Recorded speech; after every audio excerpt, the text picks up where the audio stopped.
தமிழ்நாட்டை காக்க வேண்டிய முக்கியத்துவம், குறிப்பாக நம் மண் மொழி தமிழ் மானத்தை காக்க வேண்டிய ஒரு தேவையை, முக்கியத்துவத்தை எடுத்து கூறும் முகமாக இந்த ஓரணியில் தமிழ்நாடு என்ற ஒரு முன்னெடுப்பை நம்முடைய முதலமைச்சர் அவர்கள் எடுத்துள்ளார்கள்.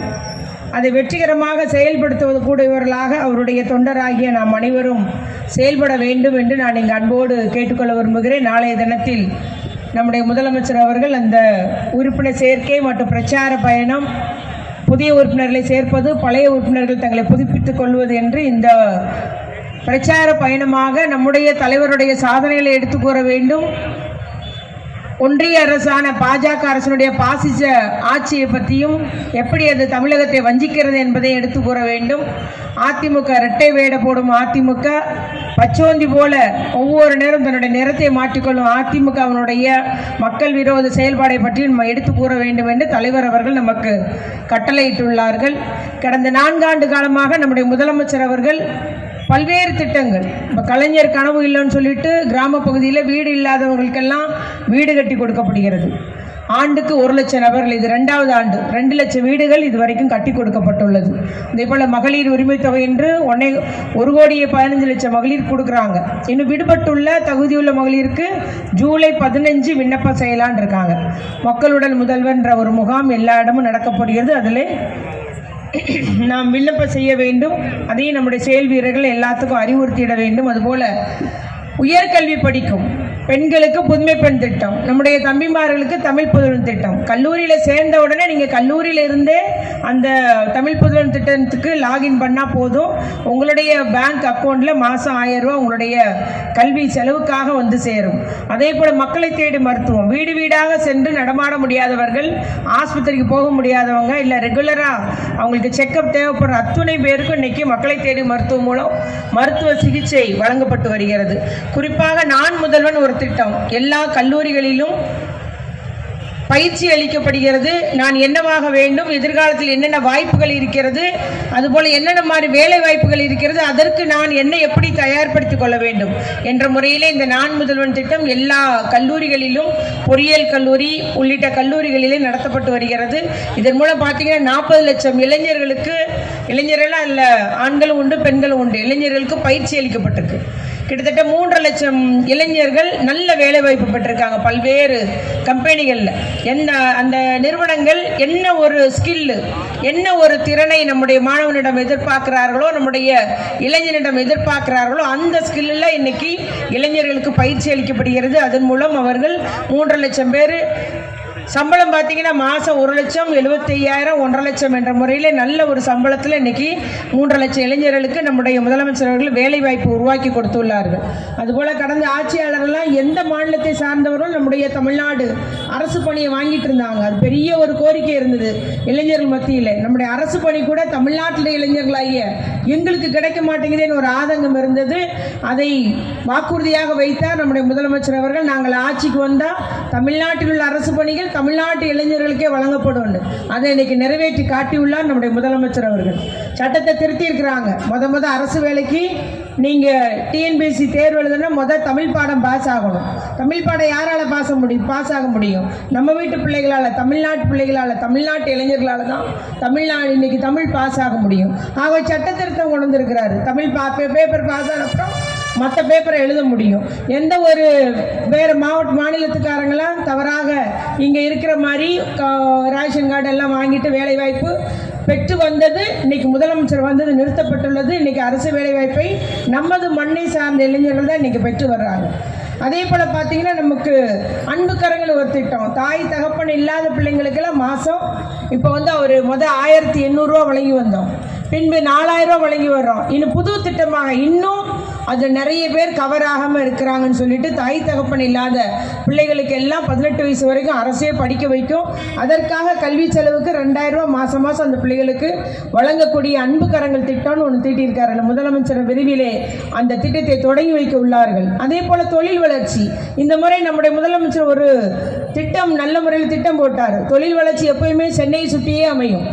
அப்பப்போ நமக்கு தூத்துக்குடிக்கு வரும், மதுரைக்கு வரும். ஆனால் இந்த ஆண்டு அப்படி இல்லை. நம்முடைய முதலமைச்சர்கள் திட்டம் போடும்போதே பரவலான வளர்ச்சி, எல்லா மாநிலமும் எல்லா மாவட்டமும் வளர்ச்சி அடையணும், எல்லா மாவட்டத்துக்கும் திட்டம் போய் சேரணும்ன்ட்டு ஒவ்வொரு கம்பெனியும் திருவண்ணாமலை கூட புது தொழில் வந்திருக்குது, மதுரைக்கு வந்திருக்குது, பெரம்பலூருக்கு வந்திருக்கு, அரியலூருக்கு வந்திருக்குது. இவ்வாறு எல்லா மாவட்டங்களிலும் தொழில் நிறுவனங்கள் போய் சேரணும், அவருடைய தொழில் தொடங்கணுன்றது இன்னைக்கு இந்த தடவை தான் முத திருநெல்வேலியில் பெரிய தொழில் நிறுவனம் வந்திருக்கு. கங்கைகொண்டான் அந்த சிப்காட் வளாகத்தில் 2 பெரிய நிறுவனங்கள் உற்பத்தியை தொடங்கிட்டாங்க. நம்ம ஊரில் இருந்து கூட பஸ்ஸில் பிள்ளைங்க அங்கே வேலைக்கு போகிறாங்க. ஆகவே அந்த நிலையை இன்னைக்கு உருவாக்கியிருக்காரு. நம்ம ஊரில் முதலமைச்சர் விரைவில் வின்ஃபாஸ்ட் நிறுவனத்தை தொடக்க போகிறாரு. ஜூலை கடைசி வாரத்தில் வர மாதிரி தேதி கொடுத்துருக்குறாங்க. வின்ஃபாஸ்ட் நிறுவனம் தன்னுடைய உற்பத்தியை தொடங்க போகுது. இன்னைக்கு இந்த மாதம் கடைசியில் தொடங்க போகிற முதலமைச்சர் வந்து தொடங்கி வைக்க உள்ளார்கள். அதே போல் டைட்டில் பார்க், இப்படி ஒவ்வொரு இடமா நம்முடைய விளாத்திக்குளம் தொகுதியில் புதிய சிப்காட் வளாகம், கோயில்பட்டி தொகுதியில் தொழிற்பேட்டை உருவாக்கம், இவ்வாறு தொழில் வளர்ச்சி ஏற்படுத்தப்பட வேண்டும். அப்படியானால் தான் பொருளாதார வளர்ச்சி ஏற்படும். அதுபோல கட்டமைப்பு வசதிகள், இன்ஃப்ராஸ்ட்ரக்சரை உருவாக்க வேண்டும், அப்போதான் பொருளாதார வளர்ச்சி ஏற்படும் என்றெல்லாம் மிகவும் திட்டமிட்டு நம்முடைய முதலமைச்சர்கள் முதலாம் ஆண்டிலே அதற்காக அவர் திட்டம் வகுத்து எல்லா திட்டத்தையும் செயல்படுத்தி வந்தார்.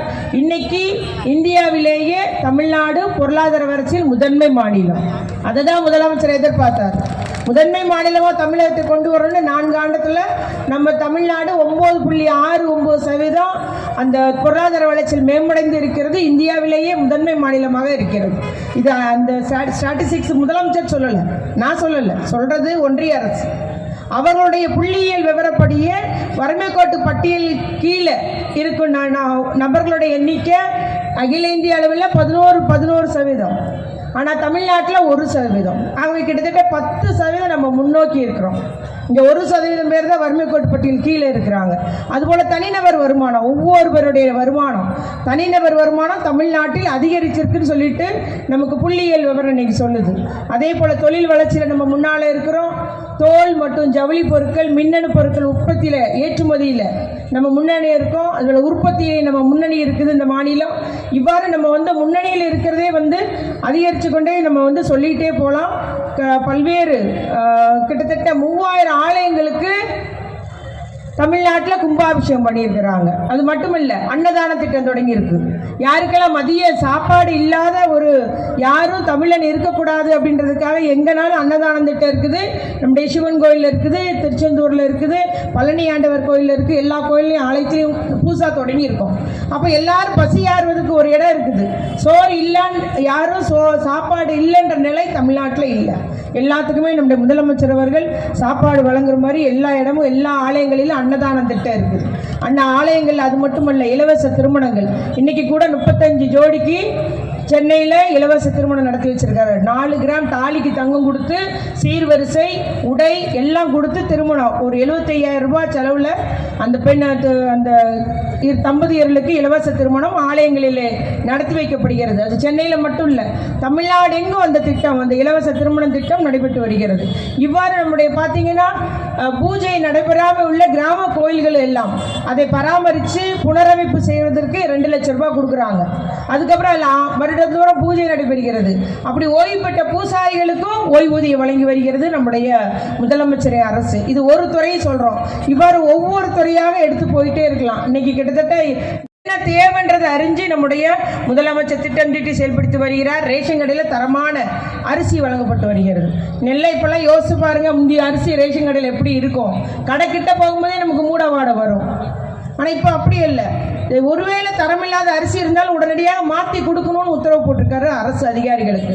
அதுபோல் எத்தனையோ ரேஷன் கடைகள் பிரித்து வழங்கப்பட்டிருக்கு. சில நேரம் 5 கிலோமீட்டர் போய் ரேஷன் பொருள் வாங்க, அது அநேகமாக முதியோரை தான் வீட்டில் அனுப்புவாங்க. ரொம்ப சிரமப்பட்டாங்க. இன்னைக்கு அந்த நிலை மாறி இருக்குது. அவங்க 1 கிலோமீட்டருக்குள்ளே அந்த ரேஷன் கடையை அமைத்து கொடுக்கணுன்ட்டு அது எல்லா தொகுதிகளிலுமே அந்த கடைகள் பிரித்து அமைச்சு கொடுத்துருக்குது. இவ்வாறு நம்முடைய முதலமைச்சருடைய திட்டத்தை நம்ம அடுக்கிக் கொண்டே போகலாம். பல்வேறு திட்டங்கள் நம்முடைய முதலமைச்சருடைய ஆட்சியில் நடைபெற்றதுனால இன்னைக்கு தமிழ்நாடு முதன்மை மாநிலமாக இருக்கிறது. இந்தியாவிலேயே முதன்மை மாநிலமாக இருக்கிறது. எல்லாத்துக்கும் நம்ம இத்தனைக்கு நமக்கு கல்வி நிதி 2000 கோடி தரல, இன்ன வரைக்கும் தரல SSA திட்டத்தில். ஆனால் நம்முடைய தமிழ்நாடு அரசுடைய நிதி 700 கோடி முதலமைச்சர் ரிலீஸ் பண்ணியிருக்காங்க. கடந்த வாரம் ஒதுக்கீடு செய்யப்பட்டிருக்கு. ஏன்னா சம்பளம் இல்லாமல் இருக்காங்க ஆசிரியர்கள். அதே போல 100 நாள் வேலை திட்டத்துக்கு பணம் ஒதுக்கீடு பண்ணலை. அதே போல் பார்த்தீங்கன்னா நம்முடைய ஜிஎஸ்டி வாங்குறது நமக்கு கொடுக்க வேண்டியது எதுவுமே ஒழுங்காக முறையாக எல்லா துறைக்குமே காலத்துக்கு நிதி ஒதுக்கீடு செய்வது கிடையாது. ஏன்னா அவங்க வஞ்சிக்கிறாங்களா, நம்ம வந்து கெட்ட பேர் உண்டாக்கணும் இந்த ஆட்சிக்கு என்ற முறையில் என்ன நாளும் ஒழுங்காக செய்கிறது இல்லை. நீட்டு தேர்வு கொண்டு வந்தாங்க மருத்துவ கல்விக்கு.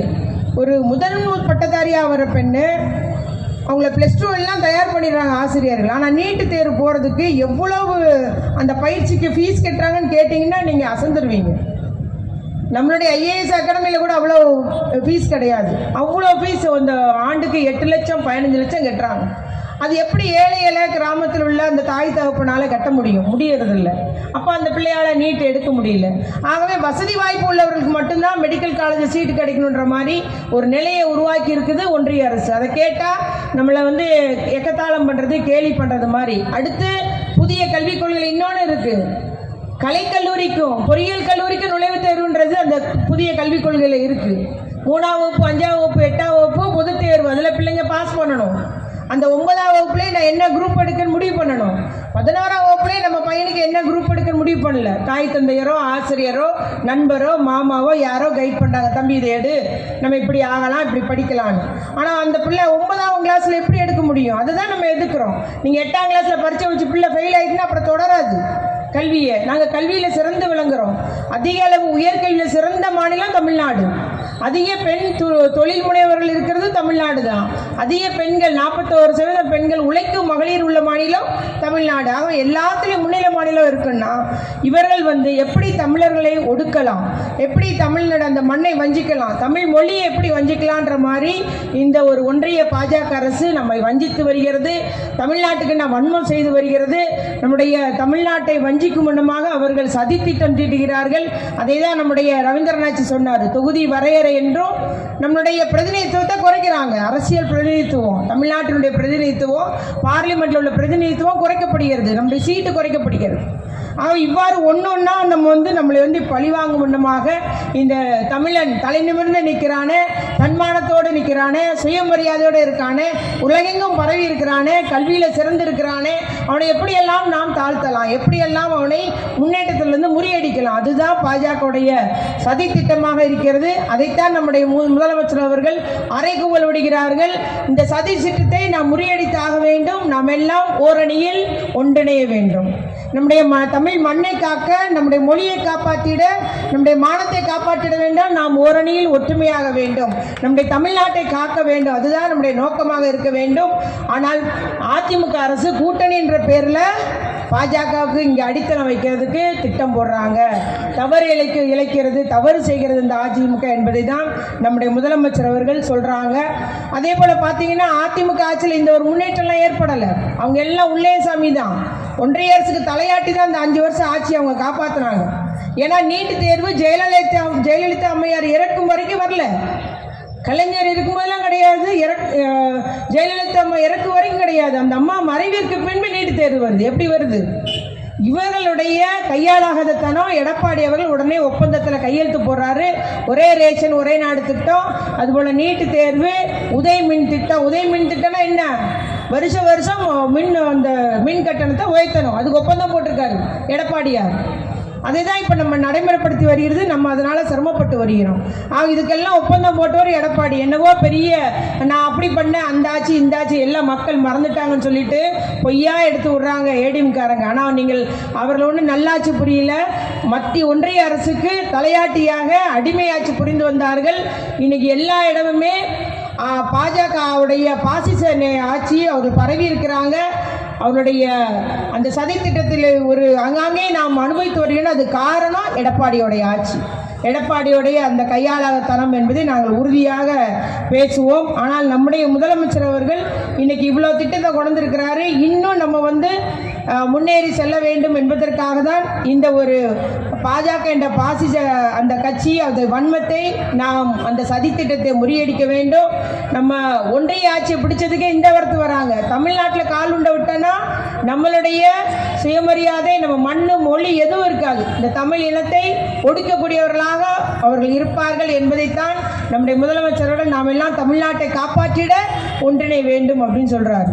தமிழ் மொழிக்கு எவ்வளோ ஒதுக்கீடு செஞ்சிருக்கு தெரியுமா? இந்த ஒன்றிய அரசு இந்த வருஷம் 113 கோடி. ஆனால் சமஸ்கிருத மொழிக்கு எவ்வளோ ஒதுக்கீடு தெரியுமா? 2532 கோடி. ஆலயத்தில் மட்டுமே பேசப்படுகிற குறிப்பிட்ட நபர்களுக்கு மட்டுமே கற்றுக் கொடுக்கப்படுகிற அந்த சமஸ்கிருதத்துக்கு 2532 கோடி. ஆனால் நம்முடைய செம்மொழி அந்தஸ்து பெற்ற தமிழுக்கு இவ்வளவு நம்முடைய திருவள்ளுவருடைய சிலை புனரமைக்கப்பட்டுள்ளது, குறளகம் புனரமைக்கப்பட்டுள்ளது. எத்தனையோ அறிஞர்கள் கவிஞருடைய அந்த தமிழ் புத்தகங்கள் எல்லாம் நாட்டுடைமையாக்கப்பட்டுள்ளது. கவிஞருடைய வாழ்வாதாரம், அவர்களுக்கு வீடு வழங்கப்பட்டிருக்கு, அவர்களுக்கு உதவி, அவங்க குடும்பத்திற்கு உதவி, இப்படி தமிழ் மொழிக்கு எத்தனையோ நம்முடைய திட்டங்களை முதலமைச்சர் நிறைவேற்றி வருகிறார். ஒன்றிய அரசு அதுக்கு 113 கோடி தான் தருது. ஆனால் சமஸ்கிருதத்துக்கு 2532. இதிலிருந்து தெரியும். ஆனால் பேருக்கு எங்கே போனாலும் ஒரு திருக்குறளை மட்டும் சொல்லிக்குவாங்க. யார்? பாஜகவினர். ஆனால் செய்யறதெல்லாம் நமக்கு ஒரு விரோத ஒரு திட்டம். நம்ம தமிழ் மொழியை ஒழிக்க வேண்டும், நம்முடைய தமிழ்நாட்டை ஒரு ஒரு பிரச்சனையை உண்டாக்க வேண்டும், மதத்தின் பேரால் பிரிவினை, ஜாதியின் பேரால் பிரிவினை உண்டாக்க வேண்டும் என்பதற்காக மட்டுமே பாஜகவினுடைய திட்டமாக வைத்து செயல்பட்டு வருகிறார்கள். நாம் அதை முறியடிப்போம் என்பதுதான் நம்முடைய முதலமைச்சர்கள். நாம் அனைவரும் ஒன்றிணைய வேண்டும், நாம் அனைவரும் ஒற்றுமையாக இருக்க வேண்டும், நாம் அனைவரும் ஓரணியில் நம்முடைய தமிழ்நாட்டை காத்திட ஓரணியில் நாம் திரள்வோம், ஓரணியில் சேர்வோம் என்றுதான் இந்த திட்டத்தை தொடங்குகிறார் என்று மட்டும் கூறிக்கொண்டு, கழக செயல் வீரர்கள் அத்துணை பேரும் இந்த திட்டத்தில் நாம் இணைவோம். அதுபோல இளைஞர்களுக்கு UPSC படிக்கிறவங்களுக்கும் முதலமைச்சர் அவர்கள் நமக்கு மாதம் 7500 ரூபா ஃபீஸ் கட்டி படிக்க வைக்கிறாங்க. இந்த வருஷம் அதிக IAS ஆஃபீஸர், தமிழ்நாட்டு ஆஃபீஸர் பாஸ் பண்ணியிருக்காங்க. 51 பேர் இந்த தடவை நமக்கு IAS பாஸ் ஆகி கலெக்டர்களாக வந்திருக்கிறாங்க. அதே போல் வெளிநாட்டில் படிக்க விரும்பும் ஆதிராவிட மக்களுக்கு, பிள்ளைகளுக்கு வெளிநாட்டுக்கு போகிற அத்துணை செலவு 30 லட்சம்னா 30 லட்சம், 38 லட்சம்னா 38 லட்சம் அரசே கொடுக்குது. நல்லா படிக்கிற பாஸ் ஆகிற அரியர்ஸ்லாம் பாஸ் ஆன பிள்ளைங்க வெளிநாடு சென்று படிக்க விரும்புறதுக்கு அரசு உதவி செய்யுது. சரி, இளைஞர்கள் தொழில் தொடங்க விரும்புகிறான், ஒரு JCB வாங்க நினைக்கிறான், ஒரு லாரி வாங்க நினைக்கிறான், ஒரு கார், அதுக்கும் நம்முடைய முதலமைச்சர் அவர்கள் TN ரைஸ் திட்டம், அம்பேத்கர் தொழில் முனைவோர் திட்டம் என்றெல்லாம் உருவாக்கி வைத்துள்ளார். ஆகவே திட்டத்தை பட்டியலிட்டு கொண்டே போகலாம். நம்முடைய இப்போ தமிழ்நாடு வளர்ச்சி அடைஞ்சிருக்கு, தனிநபர் வருமானம் கூடியிருக்கு, நம்முடைய வாழ்வாதாரம் உயர்ந்திருக்கு. ஆகவே அத்துணை நல்லாட்சி புரிந்த தலைவருடைய இன்னைக்கு என்ன சொல்றாங்க எல்லாரும், அந்த சாத்தாங்குளத்தில் அன்னைக்கு ஜெயராஜ் பெனிக்ஸுக்கு எல்லாரும் பேசுறீங்களேன்றாங்க. ஜெயராஜ் பெனிக்ஸுக்கு அதை அன்னைக்கு இவங்க அதை மறைக்க பார்த்தாங்க. நீங்கள் முன் வரல, ஒரு குற்றப்பத்திரிகை போட முன் வரல, எதுவும் நடக்காதபடி ஒரு நிலையை அன்னைக்கு எடப்பாடி எடுத்ததுனால 22ஆம் தேதி ஜெயராஜ் இறக்குறாரு, 23ஆம் தேதி அந்த தம்பி பெனிக்ஸ் இறக்குறாரு. ஆனால் நீங்கள் 1/7 ஜூலையில் கைது பண்ணுறாங்க. 7/7 தான் CBI ஒப்படைக்கப்படுகிறது. அது யாரால? நாம் எல்லாரும் எதிர்க்கட்சி அத்துணை பேரும் போராட்டம் நடத்தி, பெரிய போராட்டம் நடத்தி தான் பின்பு எடப்பாடி அது CBI ஒப்படைச்சார். ஆனால் இன்னைக்கு நமக்கு அந்த சிவகங்கையில் நடந்திருக்கல, திருப்போணத்தில் நடந்த அந்த நிகழ்வுக்கு 28ஆம் தேதி அந்த தம்பி இறந்துக்கிறாரு. நம்ம யாரும் அதை நியாயப்படுத்தலை. மிகப்பெரிய தவறு நடந்திருக்குன்னு சொல்லி நம்ம முதலமைச்சர் அதுக்கு வருத்தம் தெரிவிச்சிருக்கிறாரு. உடனே இன்னைக்கு அந்த வழக்கு CBI ஒப்படைச்சிருக்காரு நம்முடைய முதலமைச்சர் அவர்கள். ஆக உடனடியாக நம்ம 28ஆம் தேதி 1ஆம் தேதி நமக்கு இன்னைக்கு CBI ஒப்படைச்சாச்சு. நேற்றே அந்த காவலர்கள்லாம் கைது பண்ணியாச்சு, உயரதிகாரி மேல் நடவடிக்கை எடுத்திருக்கு. ஆக உடனடியாக எந்த ஒரு செயல் குற்ற நிகழ்வு நடந்த உடனே நடவடிக்கை எடுக்கக்கூடியவராக தான் நம்முடைய முதலமைச்சர் அவர்கள் செயல்பட்டு வருகிறார்கள் என்பதை நாம் நெஞ்ச நிமித்து கூறிட முடியும். ஆனால் கடந்த ஆட்சியாளர்கள், அது நம்முடைய தூத்துக்குடி துப்பாக்கி சூடாக இருந்தாலும் சரி, இல்லை சாத்தாங்குளம் ஜெயராஜ் பெனிக்ஸ் அந்த அவருடைய மரணமாக இருந்தாலும் சரி, இது உதாரணம் தான். எல்லாமே அதை மறைக்கக்கூடியவர்களாக, அவர்கள் தங்களுக்கு தெரியாது என்று கூறக்கூடியவர்களாக ஒரு ஆட்சி, ஒரு மக்கள் விரோத ஆட்சி நடைபெற்று வந்தது. ஆனால் நம்முடைய தலைவர் அப்படி அல்ல. அவர் தவறு நடந்துவிட்டது என்பதை அவரை ஒத்துக்கொள்கிறார். தவறு நடந்துவிட்டதே என்று தன்னுடைய வருத்தத்தை தெரிவிக்கிறார். உடனடியாக நடவடிக்கை எடுக்கிறார். இன்னைக்கு CBI வசமே அந்த கேஸ் ஒப்படைச்சிருக்கிறார் என்பதை மட்டும் இங்கு கூறிக்கொண்டு, நாம் அனைவரும் நம்முடைய முதலமைச்சர் அவர்கள் காட்டிய வழியிலே ஓரணியில் தமிழ்நாடு என்று நாம் எல்லாம் ஒன்றிணைவோம். நம்முடைய சாதனைகளை எடுத்து கூறுவோம். பாஜக அரசினுடைய சதியை பற்றி எடுத்து கூறுவோம். நம்முடைய மக்களை, தமிழ் மக்களை ஒரே குடையில் ஒன்றிணைக்க நாம் அனைவரும் பணிபுரிவோம் என்று கூறி அமர்கிறேன். நன்றி, வணக்கம்.